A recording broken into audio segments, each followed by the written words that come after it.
আমরা অনেক সময় এটা করে ফেলি যে ভালো একটা হাদিস শুনলে, কোরআনের আয়াত শুনলে, একটা কিছু শুনলে মনে করি যে এগুলো এই সবার জন্য, মানে এটা বাদ, এখান থেকে শুরু, লাইনটা এখান থেকে শুরু, এইখান থেকে যারা আছে এই সবাই এগুলো পালন করবে, আমি এটার বাইরে।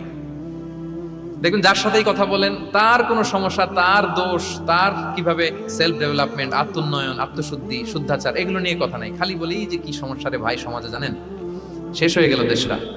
তারপর রাজনীতিতে সমস্যা, সমাজের সমস্যা, হুজুরদের মধ্যে সমস্যা, ওদের মধ্যে সমস্যা, শুধু সমস্যা, মানে উনি সব জায়গায় সমস্যা দেখতে পায়। কিন্তু বেসিকলি আপনি যখন সমস্যা নিয়ে কথা বলবেন, সবার আগে খেয়াল করতে হবে যে ওই সমস্যায় আমি আক্রান্ত কিনা।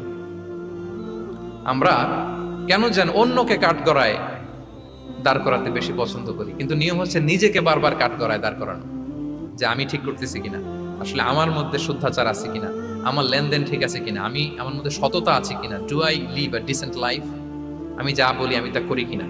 এটা অনেক সময় আমরা ভুলে যাই। আমরা যা বলি সেটার জন্য আগে আমরা নিজে আমল করতে পারি। আল্লাহ তৌফিক দান করুন।